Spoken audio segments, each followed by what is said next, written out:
નમસ્કાર. આજે મારી સાથે છે રાજેન્દ્રભાઈ વ્યાસ, મહાપૂજા એસ્ટ્રો વાસ્તુથી. એમની ઓફિસ છે શિવરંજની 4 રસ્તા પર કૃપાલ પાઠશાલામાં. એ 22 વર્ષથી આ ફિલ્ડમાં કામ કરી રહ્યા છે. નમસ્કાર રાજેન્દ્રભાઈ. નમસ્કાર. કેમ છો? બસ ફાઇન. તમે કેમ? આજકાલના યંગસ્ટર્સમાં ક્રિસ્ટલ બ્રેસલેટ પહેરવાનો બહુ ક્રેઝ ચાલી રહ્યો છે. કોઈને મની પ્રોબ્લેમ હોય, કોઈને લવ લાઈફ રિલેટેડ પ્રોબ્લેમ હોય, તો જેને પણ જોઈએ બધાના હાથમાં બ્રેસલેટ જોવા મળતું હોય છે. તો શું ખરેખર બ્રેસલેટ પહેરવાથી એની અસર થતી હોય છે? અને જ્યાં જુઓ ત્યાં એ બ્રેસલેટ પહેરવાની એડવર્ટાઇઝમેન્ટ પણ બહુ ચાલે છે. તો શું એ લોકો રિયલમાં અસર થાય છે? હા, એ લોકો એડવર્ટાઇઝમાં એવું ઘણું બધું બતાવતા હોય છે કે ભાઈ આ વસ્તુ પહેરવાથી તમારું મની ફ્લો ચાલુ થઈ જશે લાઈફની અંદર. આ વસ્તુ પહેરવાથી તમારું લવ લાઈફ જે છે સારામાં સારી રહેશે. તમારા દાંપત્યના પ્રોબ્લેમો માટે આ કલરનું બ્રેસલેટ પહેરવું. તો હું નથી માનતો કે ભાઈ એ બ્રેસલેટ પહેરવાથી તમારા પ્રોબ્લેમો સોલ્વ થાય. ઉપરથી હું તમને એવું કહું કે કોઈ પણ સ્ટોન કે કોઈ પણ કલર અહીંયા પહેરશો તમે તો એવું પણ જોવા મળશે કે પ્રોબ્લેમો તમારા ઉપર ચાલુ થાય લાઈફની અંદર. એ કેવી રીતે ચાલુ થાય એનું એક લોજિક છે. દાખલા કે તમારી કુંડલીની અંદર આ જે કાંડું જે કહીએ છીએ આપણે ત્રીજો ભાવ કહીએ છીએ. દરેકે દરેક અંગ જે છે એ દરેકે 12 ભાવના વહેંચાયેલા છે. કાળ પુરુષ કહીએ છીએ આપણે. તો એમાં કાંડું જે છે આટલેથી આટલો ભાગ જે છે આપણો એ ત્રીજો ભાવ આવે છે કુંડલી પ્રમાણે. હવે દાખલા કે તમારી કુંડલીના ત્રીજે સૂર્ય પડે છે ઓરિજિનલ કુંડલીમાં, અને તમે બ્લુ કલરનું કે બ્લેક કલરનું કોઈ બ્રેસલેટ કે કલર પહેરી લીધો કાંડા ઉપર, અને તમારું દશા પણ સૂર્યની ચાલુ થઈ. હવે તમે વિચારો, સૂર્ય તમારો રાહુ અને સૂર્ય ભેગા થશે. બ્લુ એટલે રાહુ કહીએ અમે, અને સૂર્ય તો ઓલરેડી છે જ. તો સૂર્યને ગ્રહણ લાગી જશે ત્યારથી તમારું. તો નામ ખરાબ થશે તમારું. તમે એવા વિચારો આવશે ખોટા કે જેના હિસાબથી એવા કામ કરવાથી તમારું નામ ખરાબ થશે. એમાં બિઝનેસની અંદર પણ પ્રોબ્લેમ આવશે. ત્યાં ખોટા સાહસ થશે તમારા, કારણ કે ત્રીજો ભાવે રાહુ અને સૂર્ય ભેગા થવાથી તમે એવું જ કંઈક કરશો કે ભાઈ ખોટું કાર્ય કરશો, ખોટા ઇન્વેસ્ટમેન્ટ કરી દેશો કોઈ પણ જગ્યાએ અને તમે લોસમાં જશો. તો હું તો એવી સજેસ્ટ કરું કે કોઈ પણ વસ્તુ તમે પહેરો તો તમારી કુંડલી ચેક કરાયા પછી જ એને પહેરવું જોઈએ. તો એ પ્રોપર રિઝલ્ટ આપશે. નહીં કે તમે કોઈ એડ જોઈ કે ભાઈ આ પહેરવાથી તમારું લવ પ્રોબ્લેમ સોલ્વ થઈ જશે, આ પહેરવાથી તમારા મેરેજ થઈ જશે. મેં હજુ સુધી પ્રેક્ટિકલ એવી કોઈ વસ્તુ જોઈ નથી. એટલે એવું કરવું જોઈએ નહીં. ઘણા બધા જ્યોતિષો રિયલ સ્ટોનના બહુ મોંઘા રિયલ સ્ટોન પણ પહેરાવતા હોય છે. તો એના વિશે તમારું શું કહેવું છે? એ પણ મેં જોયું છે મારા 22 વર્ષના અનુભવમાં કે કોઈ પણ નવો ક્લાયન્ટ મારી જોડે આવે ને એટલે એને લગભગ એની આંગળીમાં 2-3 તો નંગ પહેરેલા જ હોય. એની આંગળીમાં રિયલ હોય, જેની કિંમત તમે હું પૂછું ને તો ભાઈ ₹1,00,000 ખર્ચ્યા છે, 50,000 ખર્ચ્યા છે, 25,000 ખર્ચ્યા છે, એનાથી ઓછું કોઈ નથી નંગ. અને એ ખર્ચીને તે પહેર્યા છે 3-4, તેમ છતાં એના લાઈફની અંદર પ્રોબ્લેમ ખતમ જ નથી થતા. તો એવું કેમ? બધી વસ્તુ જો દરેક સાયન્સ છે. એવું પણ હું નથી કહેતો કે ભાઈ કોઈ પણ સ્ટોન પહેરવા ના જોઈએ આપણે, પણ એનો યોગ્ય સમય છે, એક્ટિવેશન પીરિયડ છે કોઈ પણ ગ્રહનો, અને એ સમયનો ઉપયોગ કરી અને એથી વધારે તમારે કયો પ્રશ્ન ચાલી રહ્યો છે તમારી લાઈફની અંદર, અને એ ટૂંક સમયની અંદર સોલ્વ કરવા માટે કયો નંગ પહેરવો જોઈએ, અને એ બી થોડા સમય માટે જ.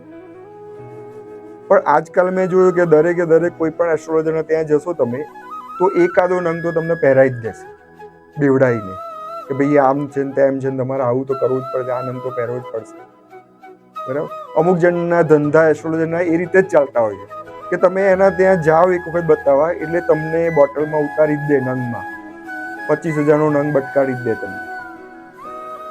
મિનિમમ કહું છું કે 25,000 તો ચાલુ થતી હોય, કે બાકી તો લાખ, 1.5, 2 લાખ, 2.5 લાખ સુધીના નંગ પહેરેલા એસ્ટ્રોલોજરો છે. તો એ વસ્તુમાં અત્યારે આ બધી વસ્તુ બહુ ચાલી રહી છે. રિઝલ્ટ મળે છે, પણ ક્યારેય પણ કુંડલી તમારી ના કહેતી હોય તો ના જ પહેરાય એ વસ્તુ. એ તમને ઉપરથી નુકસાન કરશે. ઘણી બધી જગ્યાએ એસ્ટ્રોલોજર્સ વિધિ અને પૂજા કરાવવાનું કહેતા હોય છે કે તમારી કુંડળીમાં દોષ છે અને એવું બોલીને. તો શું એ વિધિ અને પૂજા કરાવવાથી ખરેખર રિઝલ્ટ મળે છે? હું તો એવું કહું કે વિધિ અને પૂજા, ઘણા બધા એસ્ટ્રોલોજરોનું કામ જ એવું હોય છે કે કુંડલી પહેલાં જોશે તો પહેલું એ જ શોધવાની કોશિશ કરશે કે આમાં કઈ વિધિ નીકળે છે. ઘણા બધા એસ્ટ્રોલોજર મેં જોયા કે ભાઈ તમારો પિતૃ દોષ છે, તમારે કાળસર્પ દોષ છે, તમારે વિષ યોગ છે, ઘણા બધા દોષ છે જ્યોતિષમાં એ બતાવેલા છે, પરંતુ ખરેખર વિધિ કરવાથી એનું નિવારણ થઈ શકે છે એવો તમે પ્રશ્ન કરો છો. તો અત્યારના ટાઈમમાં મેં જોયું તો એવું મેં પ્રેક્ટિકલ રીતે બી જોયું તો એટલું રિઝલ્ટ એમાં જોયું નથી મેં. અને અમુક દોષ તો દરેક કુંડલીમાં જોવા મળશે, જેમ કે પિતૃદોષ છે. તો પિતૃદોષમાં કોઈ પણ કુંડલી તમે મારી જોડે લાવો એમાં પિતૃદોષ હું શોધી આપું તમને, હોય જ પિતૃદોષ.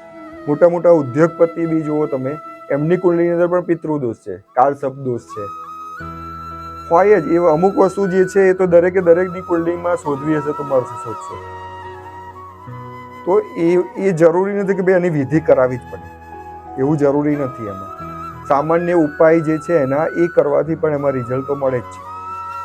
અને વિધિ કરાયા પછી પણ મેં મારા ઘણા બધા ક્લાયન્ટો મારી જોડે આવ્યા છે કે જેને વિધિમાં એટલા બધા પૈસા ખર્ચ્યા એમ છતાં એને કોઈ રિઝલ્ટ મળ્યું નથી, 0 રિઝલ્ટ.